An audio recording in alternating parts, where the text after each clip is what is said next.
I am here at my grandparents' house in Tennessee, and yes, my hair is sopping wet, but there's no time to wait for it to dry when you have pressing questions! Here's my dilemma. I am a frugal spender. It brings me joy to buy what I need with as little money as possible, and I hate it when other people spend their hard-earned money on me. Well, there's this really sweet guy who always offers to pay for my food when we go out to eat. I've actually told him how it makes me uncomfortable for others to spend their money on me, but out of his gentlemanliness, he still offers. How should I respond to him? You know, this is actually kind of hashtag relatable to me because I guess one of my love languages, if you will, is gifts. I love giving people gifts. That's like when someone means a lot to me, I think, okay, what can I get them? And I suspect it's the same situation for this guy. But if you've already told him that it makes you uncomfortable when he offers to pay and he still continues to do it, buddy, you just tell him like, dude, stop this, or I'm not interested at all. Because if you tell him that you're uncomfortable with something and he continues to do that thing, that's not good. You need to get out of there. So I'm interested in this one girl, but my roommates keep trying to make me interested in this other girl. They keep saying things like, oh, you two would make such a good couple, and your personalities complement each other so well. I would consider this girl because she is a great person, but there's a 5 to 6 year age gap where she is older.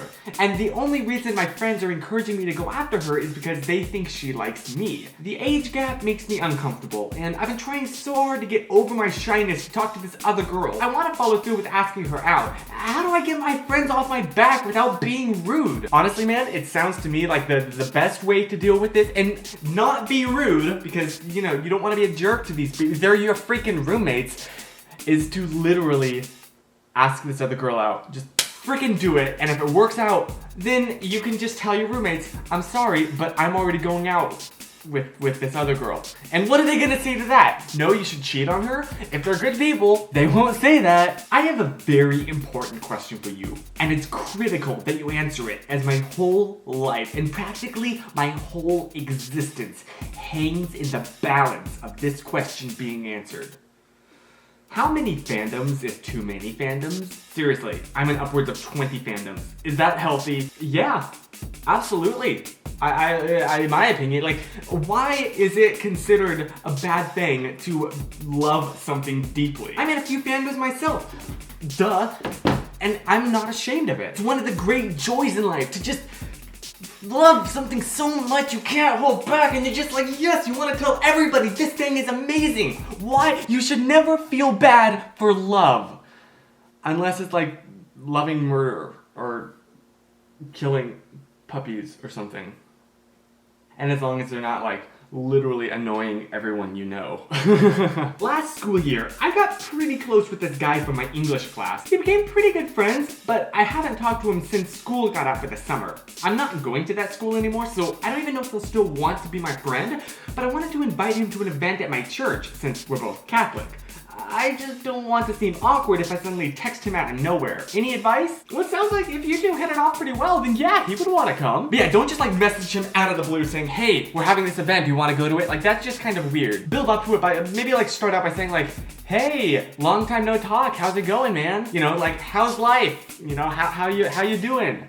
And then maybe after a bunch of like, you know, small talk, you can say, hey, yeah, we need to hang out again. Oh, there's an event happening. You wanna join me on that? It'd be a lot of fun. Something like that. I don't know. It hasn't really been, like, it's not like it's been, you know, years and years since you've seen this guy.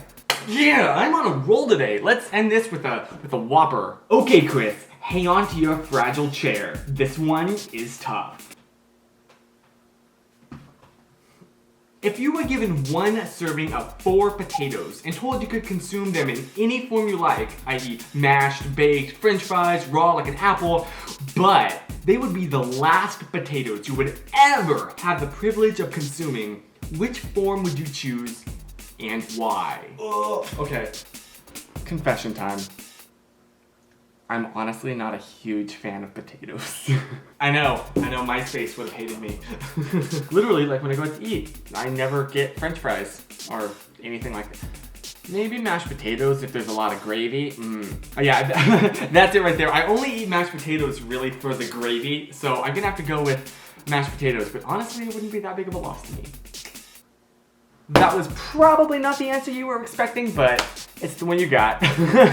So that was not a bad. Yeah, I'm trying to recover from the last PDA video, and yeah, it's nice to like be here for a little bit and just like relax. You know, I think I'm getting back in my mojo. You know, getting in the flow of PDA, getting some good questions. And speaking of questions, if you need life advice, or I think I've actually like someone's calling. I think I've like switched. I think I've like switched the. I'm pretty sure I've like switched the order of those recently. Like, didn't it used to be if you have questions or need life advice? So yeah, if you have questions or need life advice, email me at PunDiddley@gmail.com, and hopefully they will be in next week's. I don't know. I don't even know. This whole week, man. The next month is gonna be insane. Just trust me. Whew.